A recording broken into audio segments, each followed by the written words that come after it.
आदाब। Straight line में आपका स्वागत है। Jammu Kashmir national trade union front Doda के जो आज जनरल सेक्रेटरी हमारे साथ जुड़े हुए हैं, इनके बहुत से मसले जो है पीएचई के रिलेटेड, फॉरेस्ट कैंपा के रिलेटेड और भी बगलियार प्रोजेक्ट जो है उनके रिलेटेड बहुत से इनके कुछ मसले मसाइल हैं। तो आइए हम आज इनसे जानते हैं क्या मसलात हैं इनके, क्या इनकी डिमांड है एडमिनिस्ट्रेशन से। तो आइए बात करते हैं इनसे। जी, आपका नाम? मेरा नाम बरकत अली। बरकत अली जी, आप मुझे बताइए कि क्या मसलात है आपके, जो आप आज आपने जो प्रोग्राम रखा हुआ है किस वजह से रखा हुआ है आपने? मैं नेशनल ट्रेड यूनियन जिला सदर हूं, बरकत अली मेरा नाम है सर।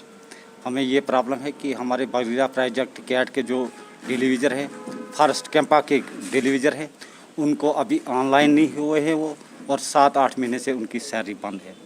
पहले मैं सलाम करता हूँ उन शहीदों को जो गलवान घाटी में हमारे जवान शहीद हुए हैं, मैं उनको सलाम करता हूँ।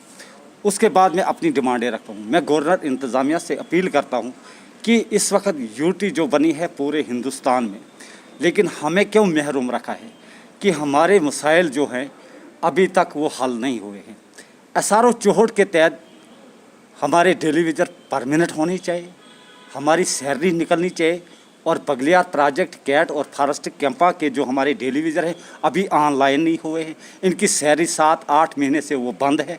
हमारी ये गुजारिश है और हमारी डिमांड ये भी है कि 60 साल गवर्नमेंट ने एक आर्डर निकाला है कि 60 साल जिसके हो गए उसको रिटायर करो, लेकिन कम से कम जो परमानेंट लोग हैं उनको पेंशन भी मिलती है, ग्रेजुएटी मिलती है, लेकिन हमारे डिलीविजरों को जैसे वो डिलीविजर एचआर में लगे थे या डिलीविजर में लगे थे वैसे वो रिटायर हो रहे हैं। तो हमारा मौतबाना गुजारिश है, हमारी मौतबाना अपील है गवर्नर साहब से कि कम से कम उनको भी, कम से कम जिस वक्त वो रिटायर होते हैं उनको भी कुछ उनको मिलना चाहिए, ताकि वो घर जाएंगे बच्चों को क्या वो दिखाएंगे कि हम कहाँ नौकरी करते थे। आप मुझे बताइए कितना टाइम हुआ जब से उनकी तनख्वाहें बंद है, जब से वो ऑनलाइन नहीं हुए, कितना टाइम हुआ इसको अभी? इनको सर ये तो 7-8 महीने हुए, जो जिनकी मैं बात कर रहा हूँ कैंपा के डिलीविजर जो हैं और ये बगलिया प्रोजेक्ट कैट के जो डिलीविजर हैं, इनको 7-8 महीने हो गए। तो 7-8 महीनों से जो अपना ये रोज़ गुजार है किस तरह पूरा कर पा रही है? सर मुश्किलात से ये अपना रोज़गार कर रहे हैं,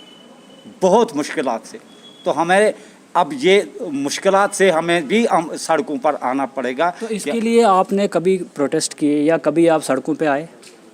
आज तक तो हमने सर बहुत कुछ किया है, लेकिन आज जब से लॉकडाउन हुआ है तब से हमें कुछ नहीं किया कि जो गवर्नमेंट का जो हुक्म था उस हुक्म के मुताबिक हमने कोई बात नहीं की। तो आज जब थोड़ा लॉकडाउन खुल गया तो हमें अब ये मजबूरन प्रेस कॉन्फ्रेंस के ज़रिए हम आपकी माध्यम से हम ये बात गवर्नर इंतज़ामिया से पहुंचाना चाहते हैं। तो ये देख सकते हैं आप कितने मसाइल हैं इनके, बहुत सी प्रॉब्लम इनको आ रही है। और हमारे साथ जुड़े हैं पीएचई डिपार्टमेंट के भी, हम इनसे भी बात करते हैं कि क्या मसले हैं पीएचई डिपार्टमेंट के। जी, आपका नाम? केवल कृष्ण, जनरल सेक्रेटरी पीएचई। केवल कृष्ण जी, आप मुझे बताइए क्या मसलात आपके डिपार्टमेंट में भी चल रहे हैं, कितनी प्रॉब्लम आपको आ रही है? सर अब ये तो बहुत लंबी हिस्ट्री है, लेकिन इसमें हम शॉर्ट सर आपके माध्यम से ये हम चाहते हैं कि गवर्नमेंट तक एक बार नहीं 1000 बार तक उनको हमने ये कॉन्फ्रेंस के आप लोगों के ज़रिए उन तक पहुंचाई है, लेकिन अब इस बात का अब एंड हो गया है सर। एंड ये हो गया है कि आज की डेट में हम अपनी बात नहीं कर रहे, अपने बारे में बात नहीं कर रहे, हम 3 लाख लोगों की बात कर रहे हैं। हमारी गवर्नमेंट जो है वो 60,000 की बात करती है, लेकिन हम 3 लाख की बात करते हैं। 60,000 तो हम सिंगल लोग हैं जो काम कर रहे हैं, लेकिन हमारी फैमिली है, हमारे बच्चे हैं, हमारी माएँ हैं, हमारी बाप है। अब कम से कम एक फैमिली के साथ हम 5 आदमियों को जोड़ते हैं, हम 5 आदमियों को जोड़ने से ये 3 लाख लोगों का मसला है। आज की डेट में हम बूढ़े हो गए सर, ये गवर्नमेंट की सेवा में हम बूढ़े हो गए, लेकिन आज की डेट में हमारी जो लड़ाई है हमारे बच्चों के लिए है। आज की डेट में हम चाहते हैं कि हमारे नौजवान बच्चे ऐसा ना हो कि कोई गलत रास्ते पे कोई इख्तियार न कर ले। इसलिए हम बार बार गवर्नमेंट से, एक बार हमारी डीसी साहब से ये बात हुई थी, मैंने डीसी साहब को ये कहा था कि सर हमारी अपनी लड़ाई नहीं है, हमने अपनी ज़िंदगी तो गुजार ली, अब हम गवर्नमेंट से ये चाहते हैं कि जो हमारे बच्चे हैं, हम भी चाहते हैं कि हमारे बच्चों को अच्छी क्वालिफ़िकेशन हो। हम चाहते हैं कि हमारे बच्चे भी कहीं आगे फाइट में निकलें, ये कहीं भी कोई एजुकेशन की कहीं अगर ये कंपटीशन उसमें आए, लेकिन हम मजबूर हैं। हम इसलिए मजबूर हैं कि हम अपने बच्चों को टाइम पे, और वो हमसे किताब मांगते हैं, हमसे किताब नहीं मिलती है। दूसरी बात यह है कि हमारी गवर्नमेंट के जो हमारे लीडरान लोग जो हैं, कम से कम भी उनको 1-1 लाख रुपया सैलरी है, 7,000 जो पर डे है उनको, लेकिन 7,000 रुपये हमें दे रही है गवर्नमेंट, वो भी मंथली नहीं। आप ये सोचो कि हमारा तो छोड़ो, लेकिन मैं 3 लाख लोगों की ये बात कर रहा हूँ, मैं अपनी बात नहीं कर रहा हूँ। लिहाजा हम गवर्नमेंट से चाहते हैं, अब हमने अपनी जंग अपनी जहाँ तक हमने सेवा करनी थी वो तो हमने कर दी, अब हमारी लड़ाई है हमारे बच्चों के लिए। ये गवर्नमेंट की जिम्मेदारी बनती है कि इनकी जो फैमिली है, इनके जो बच्चे हैं, वो कैसे आगे क्या क्या दिक्कतें इनको आ रही हैं। आप मुझे बताइए, जो पीएचई डिपार्टमेंट के जितने भी मुलाजिम हैं, रेगुलराइजेशन का आपका बहुत बड़ा मसला चल रहा है यहाँ पे, और आप मुझे बताइए जो आपकी तनख्वाहें हैं क्या वो टाइम पे आ रही है आपको? सर बिल्कुल नहीं आ रही हैं। आज की डेट में ये 2-3 महीने हुए, ये ऑनलाइन हुए हैं, ये सिर्फ 3 अप्रैल और मई 2020, ये 2020 में ये 2 महीने की हमें ये कंटिन्यू मिल रही। अदरवाइज इससे पहले साल में 1 बार 2 बार हमें यह सैलरी मिलती थी, 1 बार नहीं, हमने 1000 बार ये हम सड़कों पे भी आए। लेकिन आज की डेट में जहाँ तक मेरी अपनी रीडिंग है, आज की डेट में हमारी जैसे हमारे बुज़ुर्ग लोग जो थे वो पहले बोलते थे ये शख्सी राज, आज की डेट में वही शख्सी राज है जो गरीब तबका के लोग हैं, जो एचआर में काम कर रहा है, जो आर्जी मुलाजिम डेली वेज, वो एक गरीब तबके से है, लेकिन उसकी सुनाई कोई नहीं है। तो आप देख सकते हैं कितनी प्रॉब्लम्स इनको आ रही है। हमारे साथ और भी जुड़े हुए हैं लोग, कैंपा फॉरेस्ट कैंपा के जो मुलाजिम जो डेली वेजर वहाँ पे लगे हुए वो भी जुड़े हुए हमारे साथ। आइए उनसे भी हम बात करते हैं। जी आपका नाम? इमरान शेख। इमरान शेख जी, आप मुझे बताइए आपकी क्या मसले हैं, किस तरह आप अपनी रोज़गार जो है पूरी कर रहे हैं? सर हम फाके दे रहे हैं, हमारे पास किराया नहीं होता है। हमारे जो छोटे अफसर हैं, जो रेंजर साहब हैं, फॉरेस्ट साहब, वो हमें किराया देते हैं।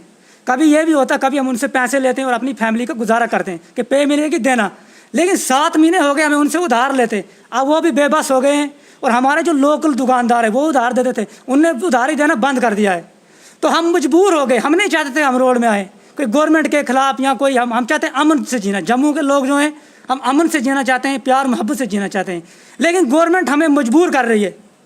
तो हम इस वजह से सड़कों पे आ रहे हैं। और अगर 20 अप्रैल तक हमारा मसला हल नहीं हुआ, हमारी जो पे सिस्टम ऑनलाइन नहीं हुआ, हमारी वेजेस जो नहीं आई, तो हम विद फैमिलीज चनाब सर्कल डोडा के तमाम डेलीवेजर्स जितने भी फॉरेस्ट कैंपा के हों, और इसके अलावा जितने भी हैं, मजदूर लोगों को परेशानियाँ हैं, दुकानदारों को परेशानियाँ हैं, हमारे ट्रांसपोर्टरों को परेशानियाँ हैं, हमारे ऑल लोग जो पूर फैमिलीज हैं। ये डिक्टेटरशिप है, ये डेमोक्रेसी नहीं है। मैं गवर्नमेंट को ये बताना चाहता हूँ, अगर मेरी आवाज़ जाती है, ये मीडिया वालों को मैं शुक्रगुजार हूँ जो आए हैं, हम गरीबों का जो ये एक पुल का काम करते हैं पब्लिक और गवर्नमेंट के दरमियान। अगर डोडा का पुल नहीं होता तो हम डोडा नहीं आ सकते थे।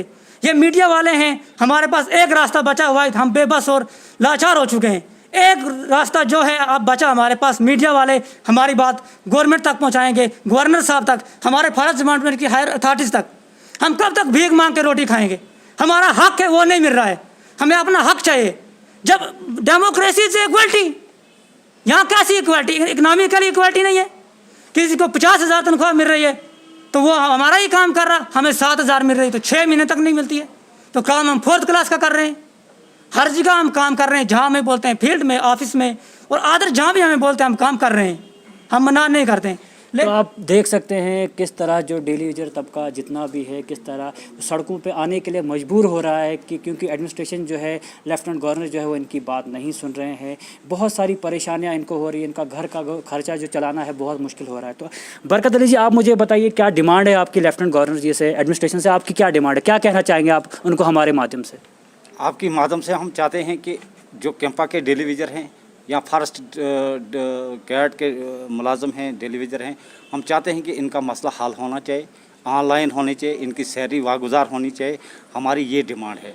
बाकी जो पीएचई के हमारे डेली वेजर हैं जो रिटायर हो रहे हैं, हमारी गुजारिश है कि कम से कम SRO 64 के तहत उनको रिटायर परमानेंट किया जाए, और उनको जो रिटायर हो रहे हैं उनको कम से कम 5-6 लाख उनको बेनिफिट मिलना चाहिए, ताकि वो घर जाकर बच्चों को दिखाएंगे कि हम कहीं नौकरी करते थे। तो आप देख सकते हैं क्या क्या डिमांड है इनकी, और हमारी भी डिमांड रहेगी लेफ्टिनेंट गवर्नर से, एडमिनिस्ट्रेशन से, कि इनकी तरफ खास तवज्जो दी जाए, इनके जितने भी वेजेस हैं उनको बढ़ाया जाए, जो परमिट नहीं है उनको परमिट किया जाए। इसी के साथ दीजिए इजाज़त, जुड़ते रहिए स्ट्रेट लाइन के साथ। आदाब।